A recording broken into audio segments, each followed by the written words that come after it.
¿Ya?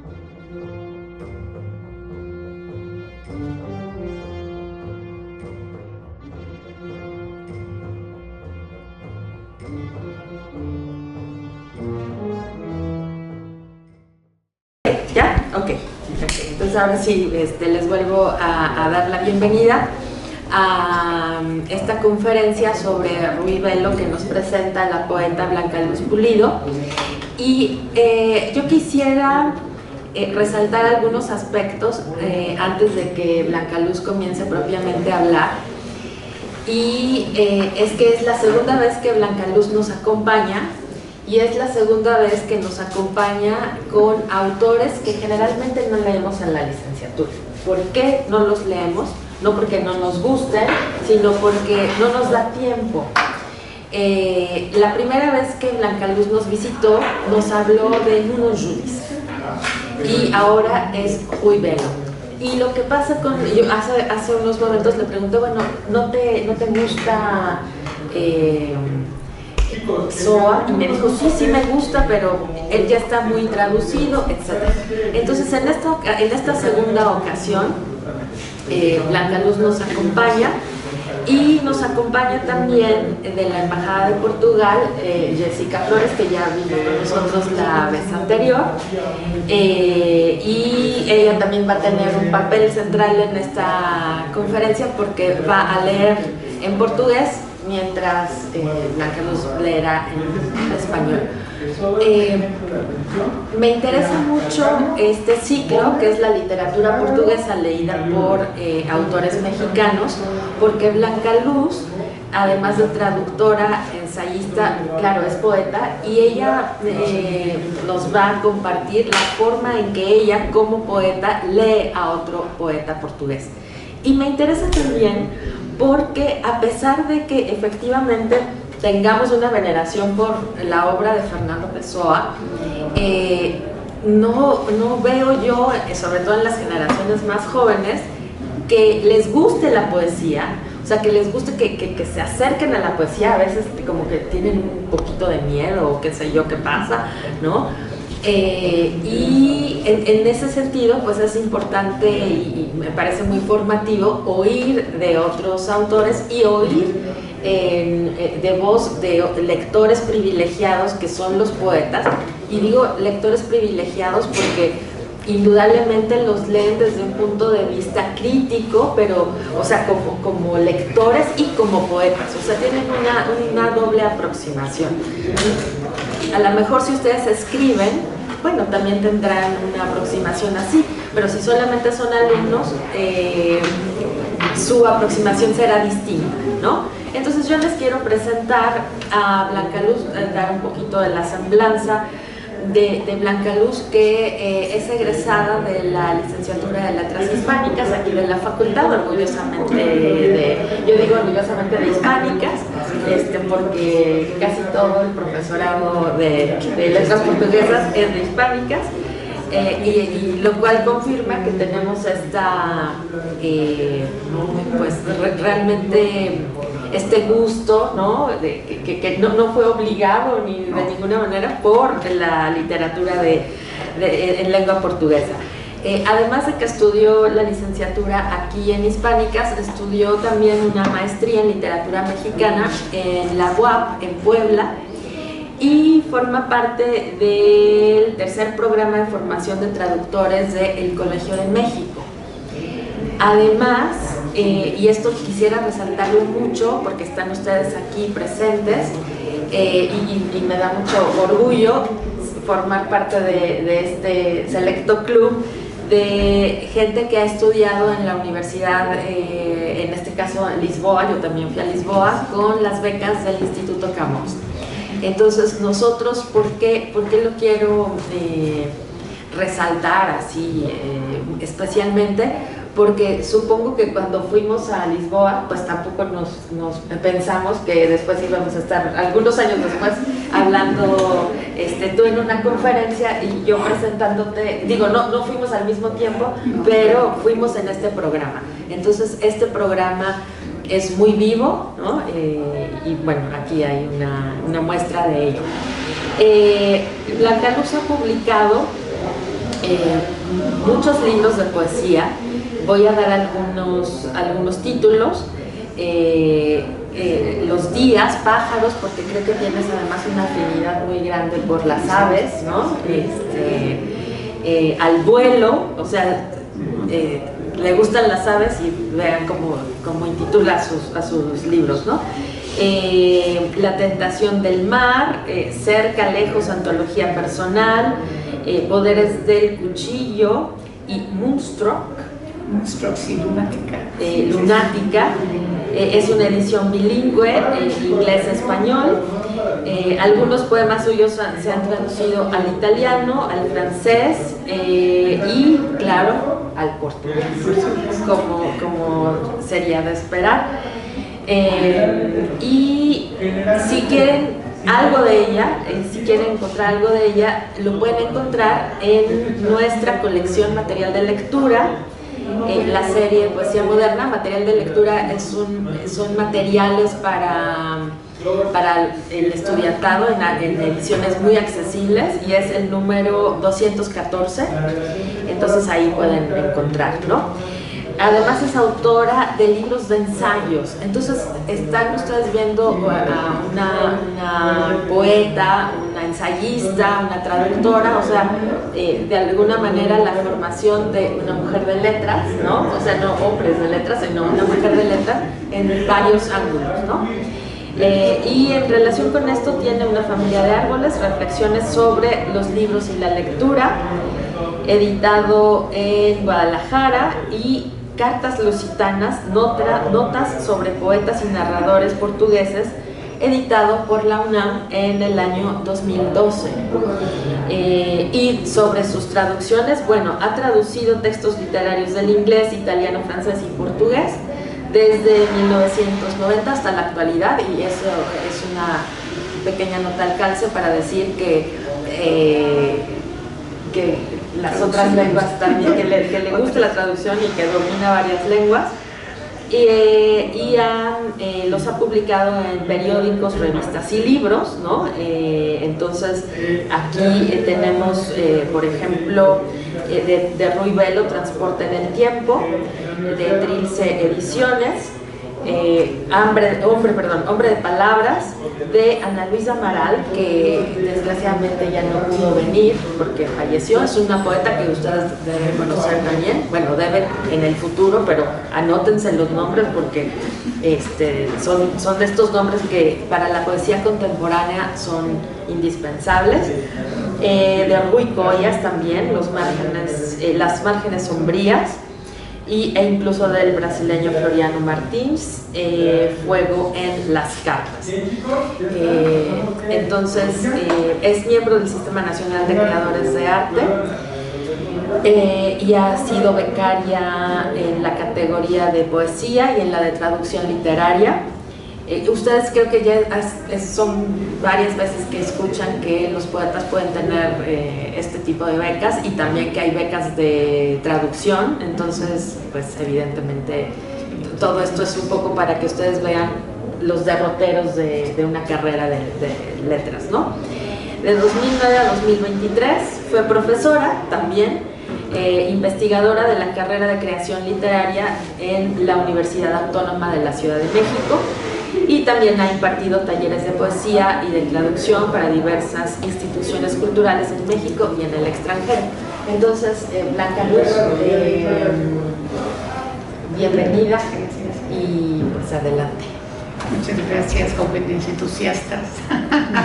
¿No les dijeron a sus compañeros que vinieran? No, ya se fueron todos a comer, porque la otra vez que vine había bastante más chicos, cuando hablamos de Nono Judis. Claro, pero esas fueron unas generaciones que tenían más estudiantes. Más estudiantes. Ah, ok.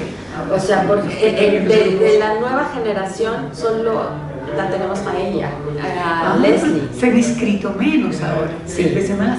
No, vamos, sí.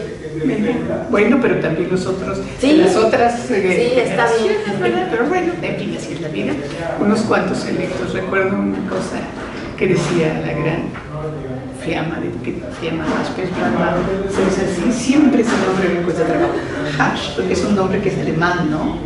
Fiammahash, Bonhassa, Pechbrandauer, son nombres portugueses. Bueno, una gran poeta que conocí que ya también murió y que tradujo un libro de ella, decía que la poesía es de fluidores cómplices, o sea, unos cuantos grupos de personas cómplices que disfrutan y siempre pocos. Entonces estamos ante una ilustración tal cual de eso. Antes de empezar quiero leerles un poema, además en español, que es un poema bellísimo, para que vean más o menos la temperatura de lo que hace Ruy Belo. Ya luego hace la charla. Peregrino y huésped sobre la tierra. Mi único país es donde estoy siempre bien, y donde pago el bien con sufrimiento, y donde tengo todo en un momento. Mi país ahora son los mismos campos verdes que en el otoño vi tristes y desolados, y donde ni me piden pasaporte, pues en ellos nací y muero a cada instante, porque la paz no es palabra para mí. La margarita, la hierba, el durazno en flor aseguran el mínimo de dolor indispensable. A quien vería cualquier felicidad obtenida como una jubilación y un insulto. La vida recomienza, el sol brilla, a todo esto llaman primavera, pero nada de esto cabe en una sola palabra, abstracta cuando todo es tan concreto y diverso. Mi país son todos los amigos que conquisto y que pierdo a cada instante. Mis amigos son los más recientes, los de los demás países, los que casi no conozco y tengo que abandonar porque ya me voy. Pues yo nunca estoy bien donde estoy, incluso ni siquiera estoy donde estoy. Yo no soy muy grande, nací en una aldea, pero el país que yo tenía ya de por sí pequeño, lo hicieron pequeño para mí, los dueños de las personas y de las tierras, los mercaderes de las almas en el templo del pueblo. Soy donde estoy y solo soy portugués, porque en Portugal vi la luz por primera vez. Es un poema bellísimo, peregrino y huésped sobre la tierra, como un poco para que vean cómo es la escritura de Ruy Belo, que es múltiple, que es diversa, compleja, entre melancólica, pero también con atisbos de ironía y de humor. Ruy Belo mejorar al mundo con palabras. Epígrafe. Tengo una vasta obra publicada y tengo la muerte en preparación. Ruy Belo es un gran poeta cuya obra es altamente apreciada y valorada en Portugal, pero muy escasamente conocida en México. Nace el 27 de febrero de 1933 en São João de Ribeira, Santarém. En 1951 ingresa a la Facultad de Derecho en la Universidad de Coimbra, termina la licenciatura en Lisboa en 1956. Viaja a Roma, donde obtiene el doctorado en Derecho Canónico en 1958. Regresa a Lisboa, donde trabaja en la industria editorial. En 61 ingresa a la Facultad de Letras de Lisboa con una beca de investigación de la Fundación Carlos de Gulbenkian. Publica su primer libro, Aquel grande río Éufrates. En 1966 se casa con María Teresa Carrizo Márquez, con quien tendrá 3 hijos, Diego, Duarte y Catarina. En 1967 termina la licenciatura en Filología Románica. En 1969 participa en política en un grupo de oposición al régimen dictatorial de Antonio de Oliveira Salazar. En 1971 viaja a Madrid para ocupar el puesto de lector de portugués en la Universidad de Madrid y permanecerá allí hasta 1977, año en que vuelve a Lisboa. Su último empleo fue de profesor en el turno nocturno en la Escuela Técnica de Castellón. Por cierto, antes de esto había solicitado ser un becario, lo cual le niega el Ministerio de Cultura, que después ha de haber sido, se ha de haber dado a topes con la pared porque los funcionarios de aquel tiempo, bueno, muere en su casa de un edema pulmonar el 8 de agosto de 1978 a los 45 años. Ay, qué joven. Muy joven. Pero alcanzó a publicar bastantes libros de poesía en un lapso de solo 16 años, que les mencioné, Aquel grande río Éufrates, 61, Un problema de habitación, 72, Poca bilingüe, es en español, bilingüe, tal vez en portugués, 1866, porque están las diéresis, pero no se dice bilingüe. 66, Hombre de Palabras, que es el que afortunadamente puede traducir y que está aquí, y que por si alguien quiere comprar, tengo 4 ejemplares, ya luego hablamos de eso. Hombre de Palabras, 70, Transporte en el Tiempo, Transporte en el Tiempo, el otro que he traducido de Ruiz Bueno, 73 fue cuando lo escribió. País Posible o País Posible, que es una hermosa antología personal que él mismo hizo, 73 también. Amarre da Alegría, 74, y Toda a Terra, 76. Amén de eso, publicó ensayos y crítica literaria que fueron reunidos en el volumen Nascente da Poesía, 69, con ediciones posteriores y traducciones al portugués de varios autores, entre ellos Jorge Luis Borges. A través de Nuno Giudice, que lo conoció, supe que la obra de Belo dejó en varios autores portugueses una huella profunda. Y fue el caso del mismo Giudice, que le profesaba gran admiración, como fue evidente en las palabras que le dedicó cuando en la FIL de Guadalajara de 2018, donde el país invitado fue Portugal, habló de él y leyó algunos poemas suyos, de los publicados en Transporte del Tiempo. Pero antes de empezar a hablar de su poesía, en especial de los poemas del segundo libro de Belo que traduje, Hombre de Palabras, quiero que escuchen parte del texto que él mismo escribió, el mismo Belo, como una suerte de introducción a Transporte en el Tiempo, libro que escribió durante su estancia en Madrid. En varios de sus libros, por cierto, incluyó breves o no tan breves textos que dan a los lectores claves precisas para conocer el sentido que daba la creación poética, al papel del poeta y a sus propias intenciones al escribir. Estos prólogos, que por supuesto no llevan ese nombre, sino otros mucho más creativos y exactos, nos muestran la temperatura de su compromiso vital con el arte y son una guía inestimable para acercarse a sus poemas. Por ello me interesa mostrarles una selección amplia de su texto, Breve Programa para una Iniciación al Canto, que antecede a los poemas de Transporte en el Tiempo y que ilustra, como mis palabras no podrían hacerlo, no solo sus ideas sobre la poesía y los poetas, sino la forma que va uniendo las imágenes para dar a su texto la fuerza y expresividad que caracterizan a todo lo que escribió. Dice Ruiz Bello: al escribir, e independientemente del valor de lo que escribo, a veces tengo la vaga conciencia de que contribuyo, aunque modestamente, para el mejoramiento de esta tierra donde un día nací para morir, un día en ella para siempre. Doy palabras un poco como los árboles dan frutos, aunque de una forma poco natural y hasta antinatural, pues siendo la poesía una forma de cultura, representa una alteración, un desvío y hasta una violencia ejercido sobre la naturaleza. Pero al escribir doy a la tierra, que lo es todo para mí, un poco de lo que le pertenece. En ese sentido, escribir es para mí morir un poco, anticipar un regreso definitivo a la tierra. Escribo como vivo, como amo, destruyéndome. Me suicido en las palabras, las afirmaciones impresionantes. Me suicido en las palabras. Altero un orden, una armonía, una paz que, más que la paz invocada como instrumento de poesía, más que la paz de los cementerios, es la paz, la armonía de las oficinas públicas, de los desfiles militares, de la concordia doméstica, de las instituciones de beneficencia. Al escribir me mato y mato. La poesía es un acto de insubordinación a todos los niveles. El poeta debe sorprenderse y sorprender, no convertirse en institución, huir de la asimilación. El poeta debe desconfiar de los aplausos, del éxito y hasta llegar a abominar de lo que escribió inmediatamente después de haberlo escrito. Escribir es desconcertar, perturbar y en cierta medida agredir. Claro está que hablo del poeta y no del poetastro, del industrial y comerciante de poemas, del promotor de la venta de las palabras que profirió. Hablo del hombre que por lo menos buscó en el lenguaje un contorno para el silencio que hay en el viento, en el mar, en los campos.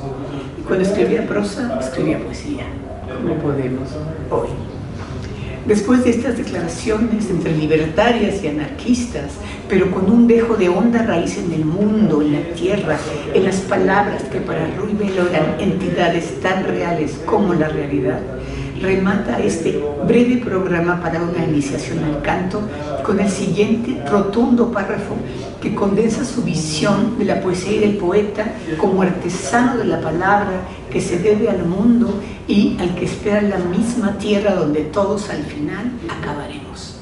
Dice Ruy Belo, el poeta, sensible e incluso más sensible acaso que los demás hombres, inmoló su corazón a la palabra, huyó de la autobiografía, intentó evitar a toda costa la vida privada.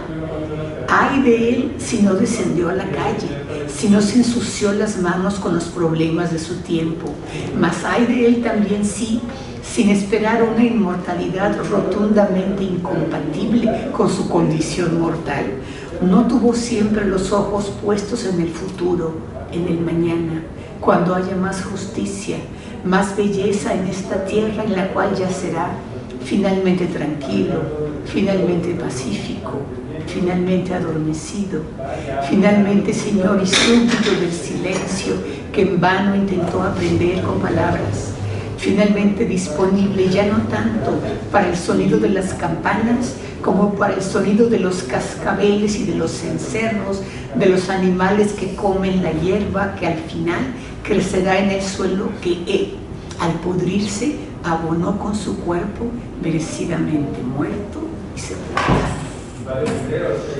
Es una maravilla este párrafo en sí mismo. Bueno, sigo. Aprender el silencio con palabras. Ese cuerpo merecidamente muerto y sepultado aparece en muchos poemas de Belo, donde la muerte es una compañera constante, una voz muda que habla desde dentro de todo lo que el poeta observa. Por cierto que él sí supo descender a la calle y ensuciarse las manos con los problemas de su tiempo. Dígalo si no, el poema que leeremos a continuación entre Jessica y yo, para mí uno de los más estremecedores que conozco en cualquier idioma.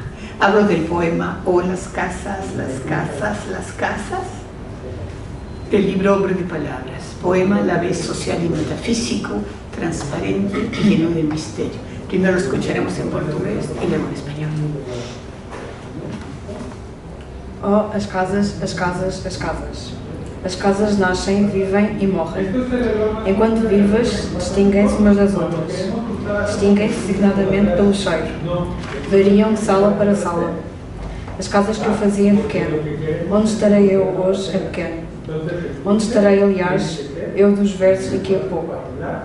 Terei em casa onde reter tudo isto, ou serei sempre somente esta instabilidade? As casas essas parecem estáveis, mas são tão frágeis as pobres casas. Oh, as casas, as casas, as casas. Mudas testemunhas da vida.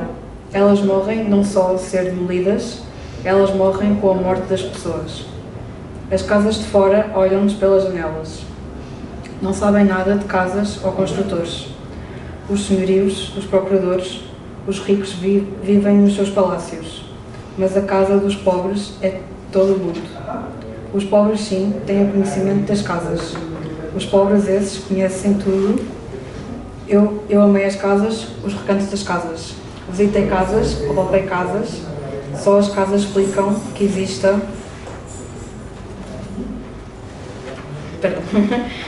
que exista uma palavra como intimidade. Sem casas não haveria ruas.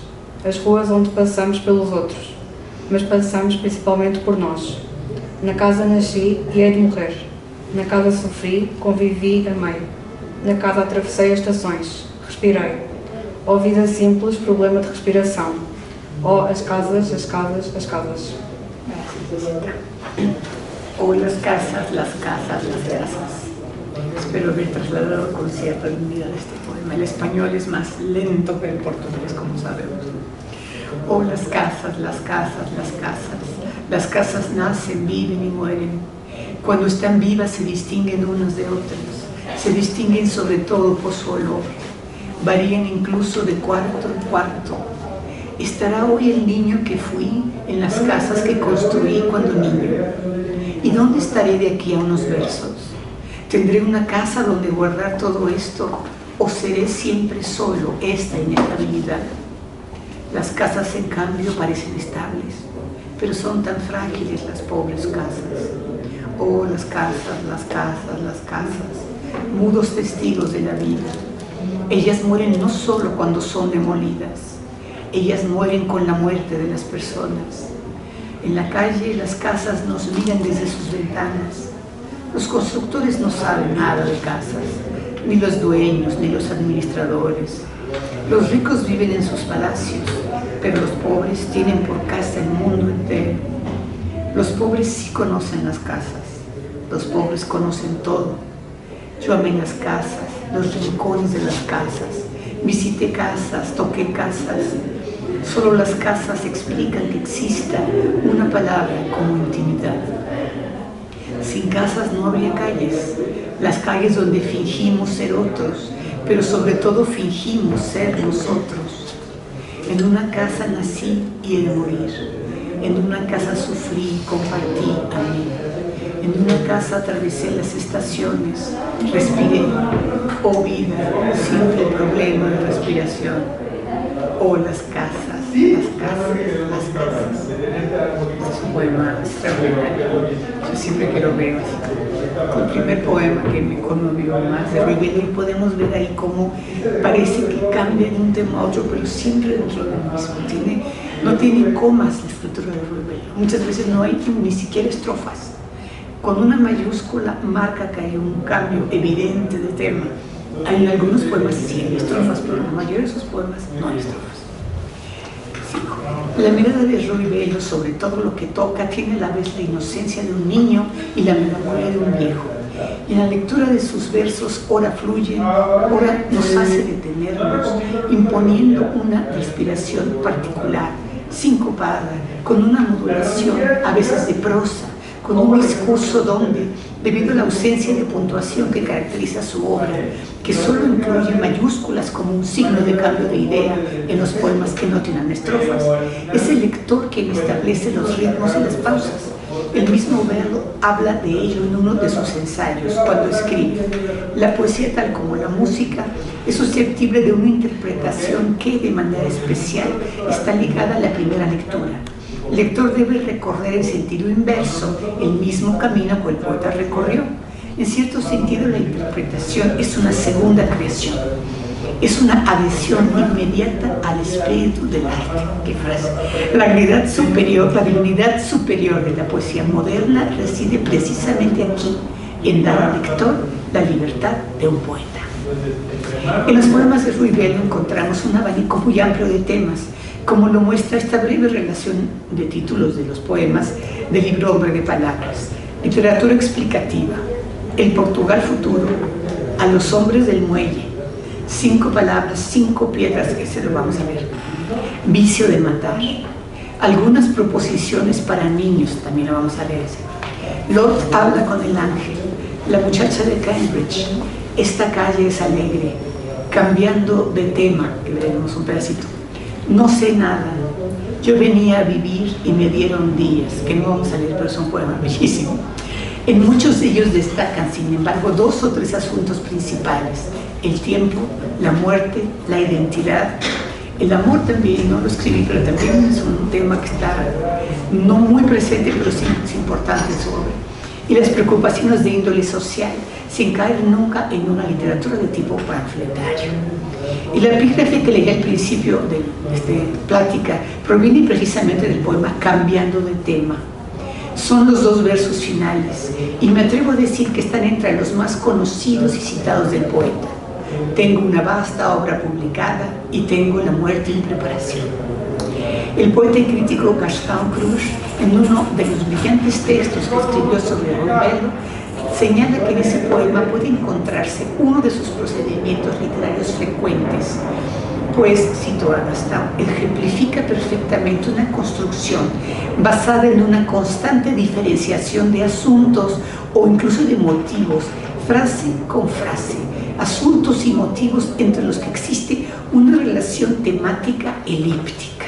O sea, parece que salta, pero en el fondo hay una continuidad, es un poco, tienen ustedes que leer más poemas para ver eso, pero ya se va a notar mudando el asunto. En efecto, existen saltos de sentido evidentes en el discurso de los poemas, pero esas elipsis son completadas por la interpretación que el lector hace. Y incluso podríamos afirmar que, lejos de ser ocurrencias, subrayan la falta de sentido que el poeta encuentra en el mundo, un mundo dislocado, roto, apenas respirable. Pero veamos cómo expresa esto en el poema, del que vamos a mirar solo algunos fragmentos que mostrarán esa danza de sentidos, esos saltos que en realidad regresan una y otra vez a subrayar la manera en la que el poeta nos dice: no sé muy bien dónde estoy ni lo que hago, el mundo es un sitio incómodo, pero estoy aquí, presa del asombro, buscando un sentido y preparándome para la muerte esperada, inesperada. En esta ocasión no lo a Jessica porque hice varios saltos en el poema, que es muy largo. El siguiente sí lo vamos a leer en otros idiomas. Cambiando de tema. Entramos en el invierno, largo túnel. La noche crece como el paseo marítimo en una mañana de mar o de neblina. Mal recuerdo las múltiples sillas donde me senté y aquellas cosas todas que olvidé. Alguien alguna vez tras el ventanal de un café me habrá visto y habrá querido ser quien soy. Estoy tanto en la vejez como en estos días. Se adelanta a la muerte, a su muerte. Compro mi sueño en pastillas en la farmacia. Juro que nunca vi la invencible explosión de las hojas y lloro todo lo que pasó solo porque pude hacerlo. Huyo de la muerte. Yo quiero vivir mucho, llevarme de una vez aquello que me lleva y dedicarme a olvidar en el más puro asombro. No pregunten quién soy en este momento en que recuerdo y escribo. ¿Qué parte de mí baña ahora el mar Mediterráneo de verano? ¿Esqueránense siempre al atardecer o en Villa du Conde una mañana? ¿Y esos ojos azules en el tren a Versalles? ¿Y qué hago ahora con estas manos? ¿Qué cara mostrar todos los años pares? Entramos en el invierno. ¿Cuántos son? Tengo una vasta obra publicada y tengo la muerte en preparación. Estamos en invierno, dice el poeta. ¿Cuántos son? ¿Qué manera de condensar en un verso, en unas cuantas palabras, el desánimo, el cansancio, la ironía y la sorpresa en una simple pregunta? ¿Cuántos son? ¿Cuánto me queda o nos queda? Porque entramos, está en plural. ¿Cuánto nos queda por vivir? Y para terminar con ese rotundo dístico sobre la obra publicada, ese salto en el tema que parece no tener nada que ver con lo anterior, y la muerte que se filtra en el último verso, tiñendo todo el poema aún más de melancolía. No olvidemos que gran parte de la obra de Rui Belo, como la de todos los portugueses en esa época, transcurrió bajo la dictadura de Antonio de Oliveira Salazar, que terminó con la revolución de los claveles en 74. Uno de los poemas de obra de palabras que mejor ilustra no solo el estado de ánimo del poeta, sino que nos dan algunas claves para ver cómo consideraba él mismo su evolución personal, es 5 palabras, 5 piedras, que está en la 66. No sé si es pequeño, no estoy por muy largo. 5 palavras, 5 pedras. Antigamente escrevia poemas compridos. Hoje tenho 4 palavras para fazer um poema. São elas desalento, frustração, desolação, desânimo. E ainda me esquecia de uma, desistência. Ocorreu-me antes do fecho do poema e em parte resumo o que penso da vida. Passado o dia, 8 em cada mês. Dessas 5 palavras me rodeio e delas vem a música precisa para continuar. Recapítulo: desistência, desalento, frustração, desolação, desânimo. Antigamente, quando os deuses eram grandes, eu sempre dispunha de muitos versos. Hoje só tenho 5 palavras, 5 pedrinhas. Gracias. 5 palabras, 5 piedras. Antes escribía poemas largos. Hoy tengo 4 palabras para hacer un poema. Son estas: desaliento, postración, desolación, desánimo. Y me olvidaba de una, renuncia. Se me ocurrió antes de acabar el poema. Y en parte resume lo que pienso de la vida, después del día 8 de cada mes. De estas 5 palabras me rodeo, y de ellas viene la música precisa para continuar. Recapitulo: renuncia, desaliento, postración, desolación, desánimo. Antes, cuando los dioses eran grandes, yo siempre tenía muchos versos. Hoy solo tengo 5 palabras, 5 piedras. Las piedras, por cierto, tienen un simbolismo especial en la poesía de Abel, y las encontraremos representando muchas veces una aspiración a lo sólido, a lo permanente, en oposición a la fragilidad y la extrañeza del mundo, como algo a lo que es posible aferrarse, las piedras, sin temor a que desaparezca fácilmente. Para poner solo un ejemplo de esto, en el largo poema Pequeña historia trágico terrestre, en sus primeros libros, Ribeiro escribió en efecto poemas muy extensos, y después de esto, como dice en el poema, antes escribía poemas largos, en efecto, los poemas de sus últimos libros son mucho más breves. Esto fue cambiando con algunas excepciones en sus últimas obras. Este poema, Pequeña historia trágico-terrestre, está en un libro que él escribió que me encantaría traducir algún día. Se llama País Posible, porque es una antología de él mismo, de los poemas que más les gustaba que había hecho antes de ese libro. Ese libro es bellísimo, País Posible o País Posible. Entonces escribió él: piedra a piedra construyo mi poema, y es en él que me defiendo de los días. O sea, con las piedras, ¿no? Son muy importantes para él. La vida como algo de lo que debemos defendernos a diario, y para esta defensa la mejor arma de que dispone el poeta es precisamente la poesía. Cuando todo sucedía por primera vez. Pero no me gustaría seguir con esta plática sobre este gran poeta sin antes apuntar otra faceta de su obra, su mirada hacia el mundo de la niñez, de los niños, que es también la mirada hacia un pasado irrecuperable y lleno de nostalgia.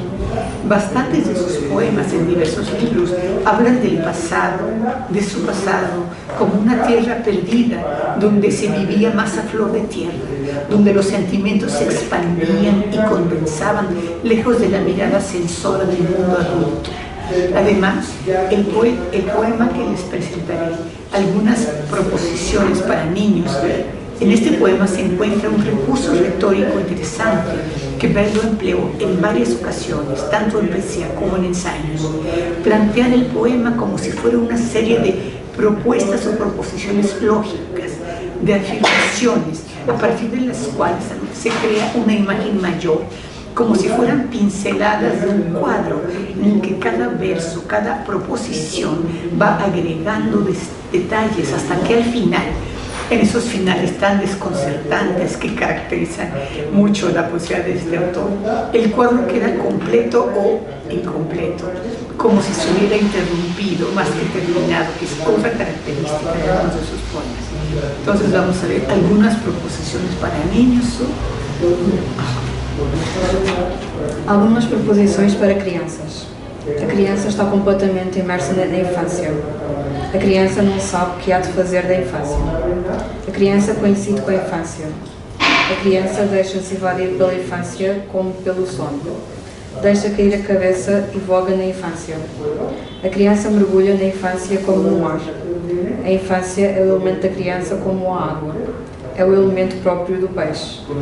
A criança não sabe que pertence à terra. A sabedoria da criança é não saber que morre. A criança morre na adolescência. Se foste criança, diz-me a cor do teu país. Eu te digo que o meu era de cor do bico e tinha o tamanho de um pau de giz. Naquele tempo tudo acontecia pela primeira vez. Ainda hoje trago os cheiros no nariz. Senhor, que a minha vida seja permitir a infância, embora nunca mais eu saiba como ela se diz. Gracias. Algunas proposiciones para niños. El niño está completamente inmerso en la infancia. El niño no sabe qué hacer con la infancia. El niño coincide con la infancia. El niño se deja invadir por la infancia como por el sueño. Deja caer la cabeza y flota en la infancia. El niño se sumerge en la infancia como en el mar. La infancia es el elemento del niño como el agua es el elemento propio del pez. El niño no sabe que pertenece a la tierra. La sabiduría del niño es no saber que muere. El niño muere en la adolescencia. Si fuiste niño, dime el color de tu país. Yo te digo que el mío era del color del babero y tenía el tamaño de una barra de gis. En ese tiempo todo sucedía por primera vez. Aún hoy puedo sentir los olores en mi nariz. Señor, que mi vida sea permitir la infancia, aunque nunca más sepa cómo se nombra. Es un poema bellísimo. Y aquí podemos ver, incluso casi podemos ver cómo unas imágenes llevan a las otras, cómo está ligado de una manera muy interesante.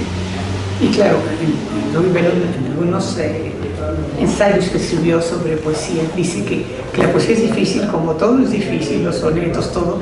Esta aparente facilidad seguro que fue un resultado de la primera inspiración y luego corregir para que esta facilidad, como si fuera agua, se notara sin que forzosamente haya salido así de su mano, aunque eso parezca la lectura, ¿verdad? Bueno, vamos a leer unas palabras sobre la traducción. Ciertamente no es simple el desafío de traducir los libros, los poemas de Ruy Velo, cualquiera de ellos. En muchas ocasiones hay un agudo manejo de la rima y de la musicalidad. Y aunque el portugués y el español sean lenguas hermanas, el reto está presente y en ocasiones el sentido debe prevalecer si no se quiere distorsionar lo que el poema quiere decir con tal de mantener una rima. Y como ya sabemos que en poesía forma y fondo no se pueden verdaderamente separar y el cómo se dice algo está siempre ligado con lo que se quiere decir, el fondo y la forma, dos caras de la misma moneda, el traductor en ocasiones tropieza con la opción imposible de sacrificar la musicalidad con tal de transmitir el sentido o traicionar el sentido para pegarse a la musicalidad o al menos al ritmo. Me ha sucedido que años después de la publicación de alguna traducción releo un poema y ya no me gusta algún detalle de cómo lo traduje. Entonces añoro la posibilidad de una segunda edición que generalmente no se producirá jamás o no en el curso de mi vida, para reparar esas pequeñas grietas lingüísticas que descubro, ese matiz que hubiera sido más fiel, esa cacofonía inmerecida, etc. Pero sobre todo deploro inmensamente, si es que acaso puedo volver a traducir, que espero que sea algún libro de Ruy, la muerte del querido poeta y amigo Nuno Judici, a quien desde aquí, a donde quiera que esté, quiero agradecer su inmensa paciencia para guiarme en el camino de la difícil traducción de los poemas de Ruy Velo, llenos de complicaciones, ya que se trata de un autor que mezcla alusiones culturales complejas con giros populares, detalles de la vida rural antigua de Portugal con asuntos contemporáneos, un ritmo de prosa pero cortado en versos y además lleno de ritmo, rimas y juegos de palabras, por lo cual la ayuda de Nuno Judici fue completamente inestimable en muchas ocasiones. Yo le mandaba mis dudas largas de Ruy Velo y una por una me las iba contestando. Y claro, ya después, yo le agradecía, yo no le mandaba la nueva versión, ya era mucho, pero siempre me ayudó muchísimo. Espero que esta pequeña introducción, ya estoy terminando, tengo algunos poemas más que leer si quieren ustedes, a este gran poeta haya mostrado al menos algunas de las razones por las cuales su lectura inquietante, a veces devastadora, pero que nos conecta siempre con un espíritu donde el genio convivió con el talento, la profundidad, la inteligencia, no sino una dosis de locura y libertad. Su lectura, repito, puede mostrarnos que es posible de su mano, una cosa que decía Judici sobre caminar hacia el centro de las cosas, que es una muy bella descripción de lo que hace con su poesía Ruy Velo. Y quiero terminar con un pequeño poema que está al final de este libro, que es bellísimo, chiquitito, porque también escribió algunos poemas muy pequeños Ruy Velo, que se llama Colofón o Epitafio, chiquitito. Colofón o Epitafio. 30 dias tem um mês. e muitas horas o dia. Todo o tempo se diria em polir o seu poema, a melhor coisa que fez. Ele próprio, coisa feita, Rui Belo português. Não seria mau rapaz. Que então em comprido jazz, Rui Belo era uma vez. Es una maravilla este poema que está en estas sílabas. Yo hice todo lo que pude, pero algunas rimas se salvó, aunque no todas.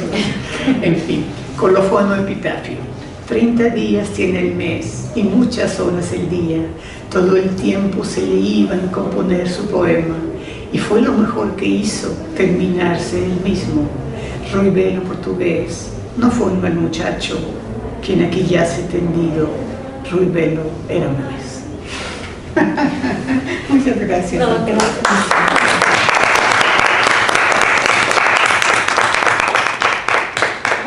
Muchas gracias, Blanca Luz, por esta magnífica introducción. Me encanta tu entusiasmo, ¿no? Como lectora, y me parece que has elegido muy bien tanto los poemas que has compartido con nosotros como las propias citas, ¿no? Sí. Porque, digamos, tampoco es absolutamente obligatorio ni es en todos los casos se da el hecho de un poeta que reflexiona sobre la poesía, ¿no? Tiene un libro completo muy ¿no? Entonces, en este caso, digamos, ayuda tu lectura, pero también ayuda el poeta. Sí. Y yo tengo varios comentarios, mientras quizá alguien de ustedes quiere hacer alguno, ¿no? Me llama mucho la atención hablar, por ejemplo, del ritmo, ¿no? O sea, del ritmo cuando este libro del que hay algunos ejemplares, afortunadamente es bilingüe. Entonces, siempre eso es para nosotros que no tenemos librerías especializadas en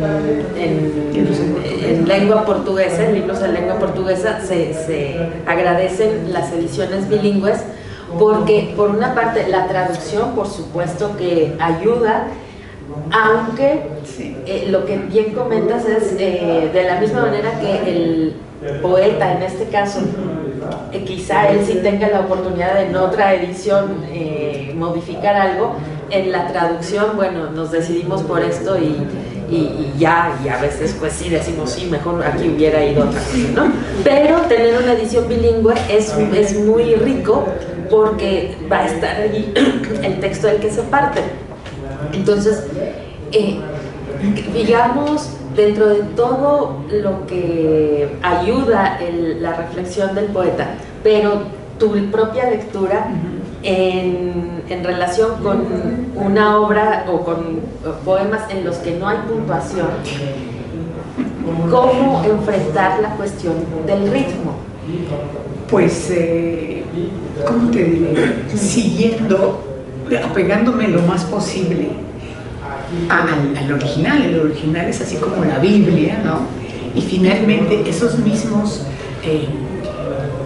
es más difícil, esos mismos ritmos que se marcan en los poemas, que son más, digamos, no diría prosísticos, pero con versos como más largos, ¿no? Como versículos, el ritmo lo va dando la misma música del poema, que afortunadamente no es tan distante del español. Entonces, en los poemas mucho más largos, de versos, casi versículos, donde el ritmo lo da, digamos, el fraseo, ¿no? Y es casi cercano a la prosa, pero no tanto, porque hay muchísimas imágenes todo el tiempo. Entonces, ese ritmo también, como el mismo Rui Belo dice, que el lector es el que interpreta.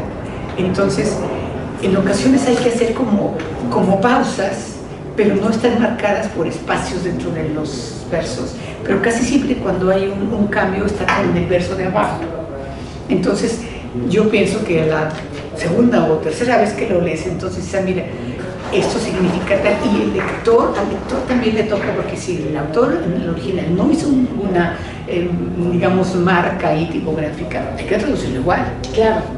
Pero sí hay mayúsculas que son muy importantes como faros en el camino. Hay una mayúscula, entonces aunque no haya espacio, no hay un espacio de estrofa, pero esa mayúscula indica que sí hay como una pausa, que sí hay algo ligeramente distinto que sí. En lo que es más complicado es en los poemas que sí están medidos, porque tienes sonetos, que tienes la ritma abreviada, igualita, y ahí es donde sí el traductor sufre y se lamenta, porque aunque algunas rimas sí se pueden, sí llegan y se traspasan, a veces no, y no voy, yo me niego a cambiar con tal de que rime y a poner una palabra que se aleja del sentido portugués. Entonces yo sacrifico a veces la rima, ni modo. Y privilegias el Y sentido. privilegio el sentido, porque además ahí está el poema en portugués. Sí. Entonces ahí pueden ver, pues aquí no puedo traducir la rima. No pude, pero prefiero eso. Entonces, eso es lo más complicado, los poemas medidos, porque ahí es el ritmo, está en 7 y a veces tiene que quedar en 9 porque no puedo hacerlo más en español. Claro. Tu conferencia se llama Mejorar al mundo con palabras y el poeta lo dice, ¿no? Sí, uno de los lo poemas. dice en uno, aunque luego pienso que más que mejorar era tal vez delinear al mundo, tratar de llenar estos silencios, pero sí, el poeta lo dice, yo trato de, para el mejoramiento de esta tierra, contribuyo, aunque modestamente, al mejoramiento de esta tierra, sí. Y yo ahí quisiera preguntarte, Sí. ¿Tú cómo dialogas como poeta? Ajá. Como poeta, porque como traductora pues nos estás diciendo cómo haces, o sea, lo que privilegias. Pero como poeta, ¿cómo dialogas? O sea, ¿tú le crees o evidentemente te pone a pensar? Es como si yo les preguntara a ustedes, ¿ustedes creen qué opinarían de esto? Y tendrían una opinión, ¿no? Pero me interesa la tuya, sí, como poeta.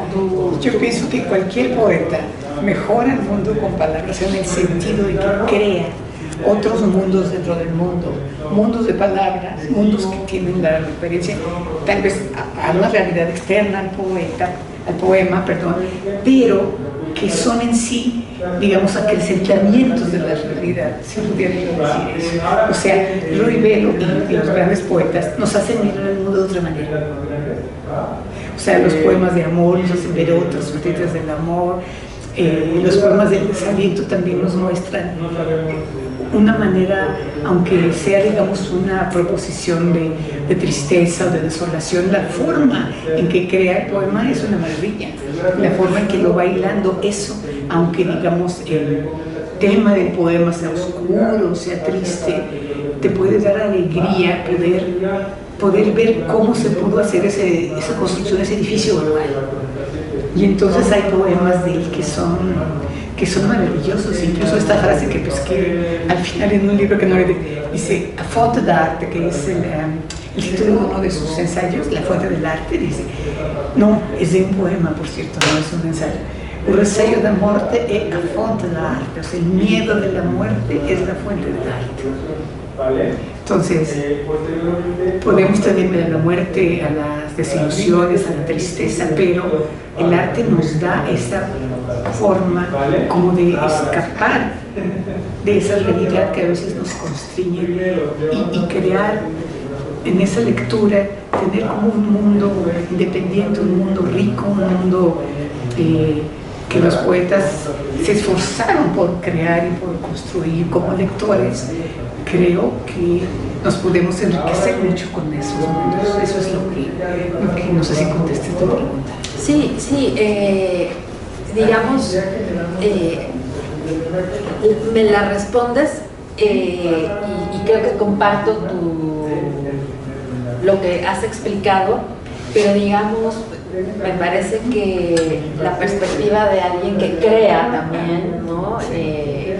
Puede ser un poco distinta de quien solo goza, digamos. Bueno, en ese sentido lo que me gusta es que en algunas ocasiones creo que me pasa también con los poemas de Mono Judice, y digo que afortunadamente, ¿no?, que algunas cosas de esas llegan a mi poesía, se traspasan porque los he traducido y porque me gusta y porque los leo. Entonces, por ejemplo, esa forma tan mágica que puedo decir así, que tiene Ruibelo de pasar de un tema a otro como si fuera una corriente que te lleva. ¿Cómo me gustaría a mí, por ejemplo, en el mundo de mis poemas, poder hacer algo que recuerde a eso, digamos, ¿no? Y no tengo ningún problema en que se note el mismo Ruibelo, por ejemplo, cuando habla del fingimiento de algunos de sus poemas que leímos ahorita. Ahí está Pessoa, de alguna forma, y tiene un poema donde hay una clara alusión a un poema de Pessoa, y Nuno Giudice igual, ¿no? Y Giudice está muy influido por Velo. Por ejemplo, Velo nunca pone mayúsculas en los lugares, jamás. Giudice tampoco, como si fuera una especie de homenaje, porque tampoco es tan común en los poetas portugueses que no pongan mayúsculas en los nombres propios, como nunca lo hizo Ruibelo, como nunca lo hace Giudice. Yo creo, bueno, las reflexiones de Ruibelo están traducidas al español. La senda de la poesía, no. Bueno, ahí tienes una... Pero ¿quién lo quiere publicar? ¿Qué ya? Bueno, pero es que me parece... Sí, o sea, digamos, los diálogos para ensanchar, ¿no? La perspectiva de los poetas que reflexionan sobre poesía. Y luego tú decías también, este poeta puede ser erudito igualmente. Doctorado fíjate, en esto, doctorado en el otro, ¿no? Todo lo que estudió. Pero fíjate, estaba viendo este texto que dijiste, pequeña historia trágico-terrestre, lo que a mí me remite evidentemente es a la historia trágico-marítima. Sí. Entonces yo lo quiero leer, bueno, luego me lo prestas, porque está la referencia a estas crónicas de naufragios, ¿no? Sí, tiene que ver con eso. Sí. Entonces sí, efectivamente, pero bueno, a mí me ha encantado esta participación tuya, ¿no? Me parece muy buena bueno, te dan ganas de seguir leyendo a este poeta y yo quisiera solamente una última de las que tengo yo, de las preguntas que yo tengo, en relación con leer la poesía en voz alta. Es muy importante. ¿No? Leer la poesía en voz alta, porque la experiencia, bueno, evidentemente ahora también vamos así, capaz que si nos vamos en el metro y nos ponemos a leer, bueno, hay gente que a veces se sube al metro a recitar poesía, ¿no? Y a la gente le gusta, ¿no? Sí, a la gente le gusta, pero la cercanía, ¿no? Con el texto, bueno, la cercanía con el poema mediante el tono, mediante el ritmo, es una vida que le da, ¿no? Entonces, creo que hasta podríamos hacer en algún momento dado solamente un recital para leer, porque es un desafío, ¿no? Es un desafío en las dos lenguas, ¿no? Y lo que decías, bueno, en este caso la pronunciación del portugués europeo, que hace todo más rápido, ¿no? Y claro, en español, a lo mejor español mexicano, que es más lento. Sí, más pausado. Pero sí, a mí me ha gustado mucho y no sé, quisiera saber si ustedes tienen algún comentario o pregunta, o comentario nada más. Yo tendría una que sería acerca de recomendaciones como de atmósferas para... ¿Puedes hablar un poco más fuerte, que no te escucho? Sí. ¿Alguna recomendación de algún tipo de atmósfera para acercarse a leer a Ruibelo? Porque, o sea, últimamente me ha estado tocando que para llegar a un autor y poderlo tocar, se construye una atmósfera alrededor de él. O sea, o de ella. Lo que sucede es que, mira, yo pienso que aunque ahora existe mucho este asunto de juntar las artes, etcétera, es complejo. Hay unos discos que grababa la UNAM, por ejemplo, donde hay como una pequeña introducción y luego se dice el poema y luego puede acabar con música también. Pero la música verbal y la música juntas es muy complicado porque o atiendes a uno o atiendes a la otra.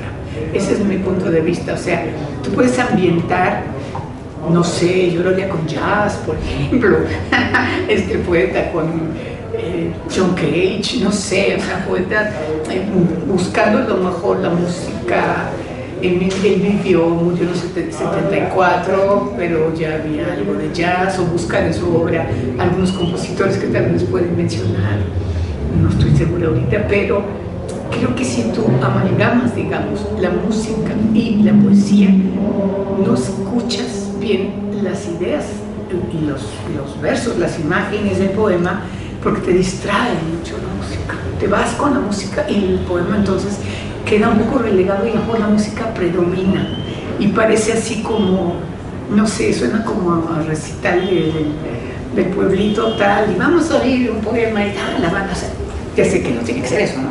Pero la poesía y la música unidas, la poesía por sí misma está diciendo una música verbal. Entonces, si tú le pones música ahí, se hace como una especie de choque. Yo pienso.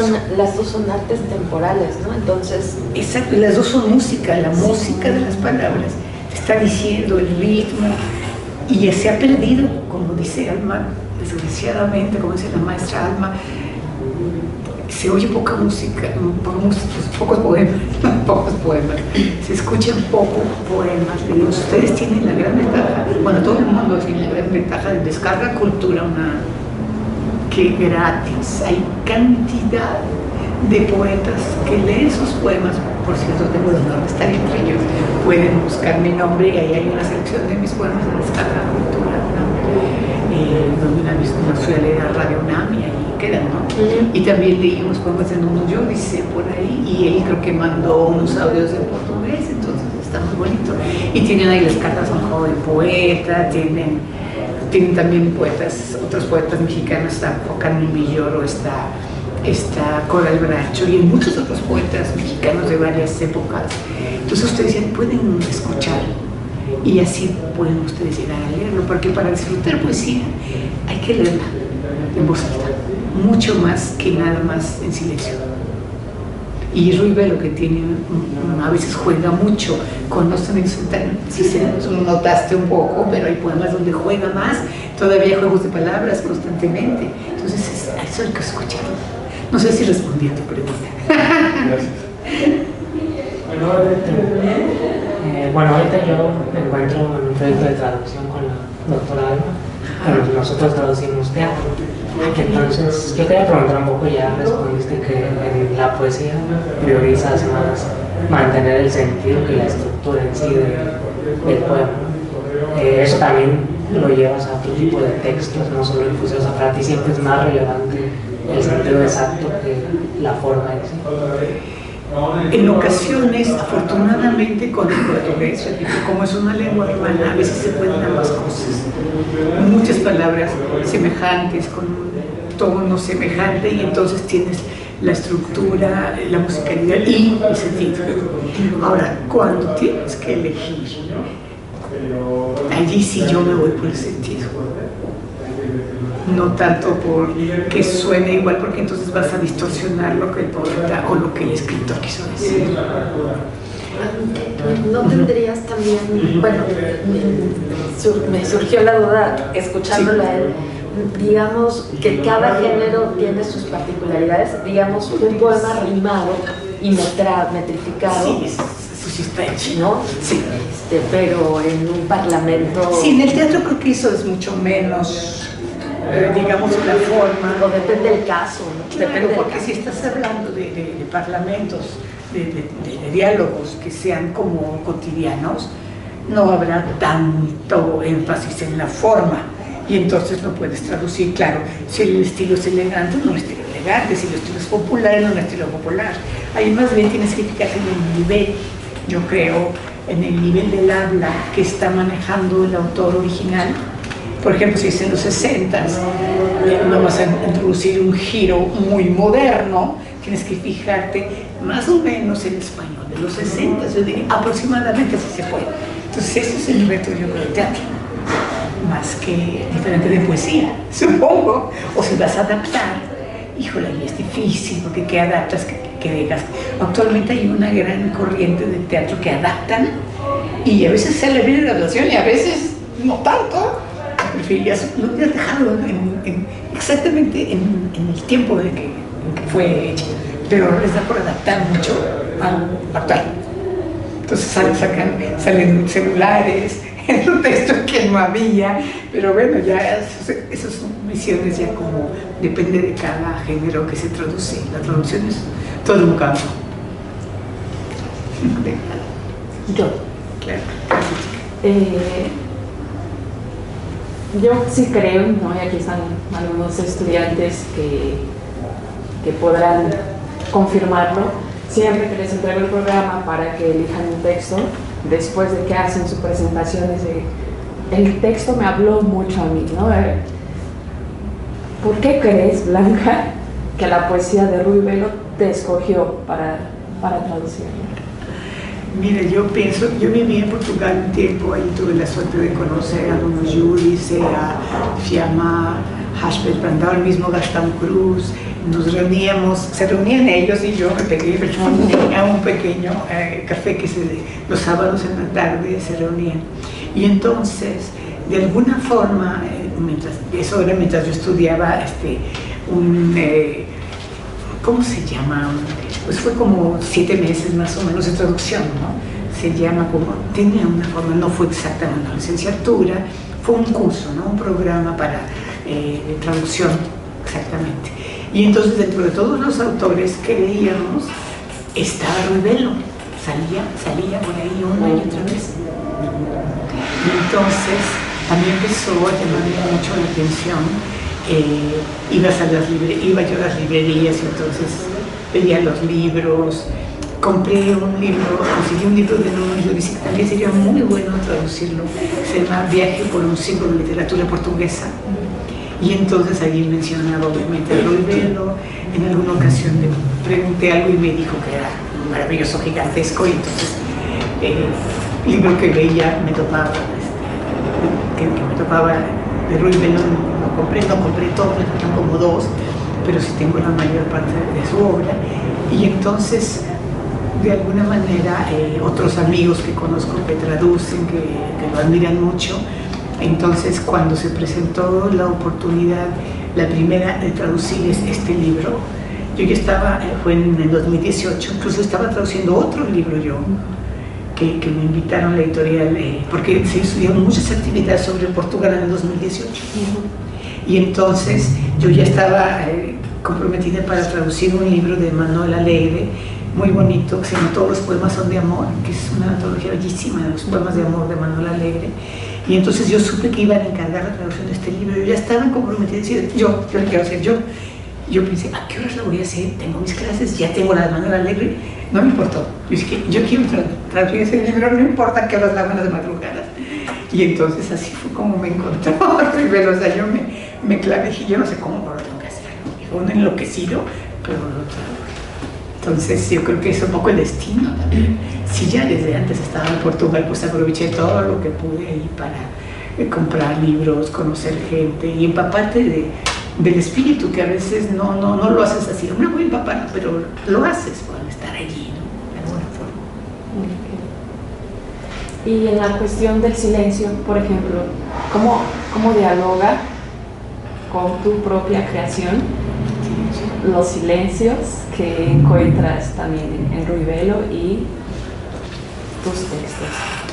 Pues mira, yo pienso que es algo que todavía tengo que trabajar, porque en la medida que traduje estos libros, en ocasiones incluso no sabes cuando algo te está influyendo, pero te influye. Yo escribí algún poema sobre el silencio hace tiempo, pero es algo que quiero tal vez retrabajar, y ahora que empecé a leerlo para dar esta charla, pero que ya me quiero seguir leyendo más otros libros que tengo, sí pienso que esa forma de escribir en la que él como va mezclando cosas que aparentemente no se relacionan, pero sí se relacionan.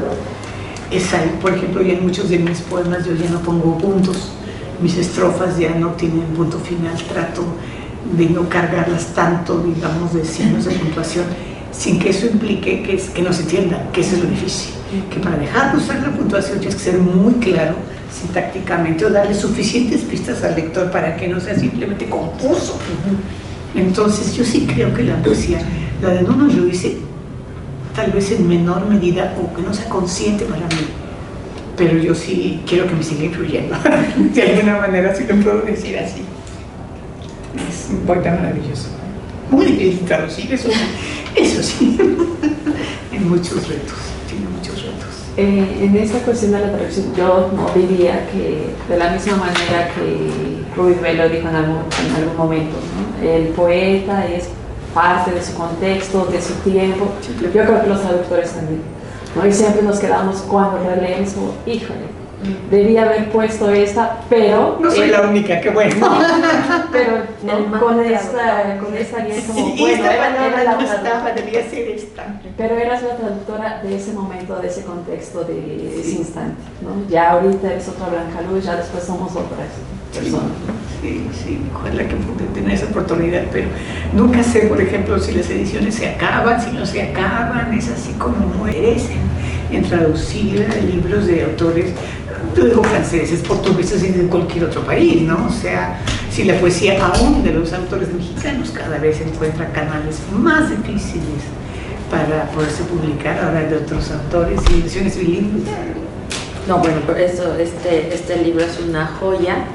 Y pues si no tienen otra pregunta, te agradecemos nuevamente, Blanca, por permitirnos también darle un tiempo a la poesía, ¿no? El tiempo que se merece la poesía y hablar contigo así tan cercanamente y pues sigamos leyendo, ¿no? Descubriendo autores. Muchas gracias porque, te repito, ¿no? Nos traes... Siempre que has venido, esta es la segunda vez, autores que nos abren el horizonte, ¿no? Y esa es un objetivo claro de conferencias como estas. Muchas gracias a ustedes también. Gracias y les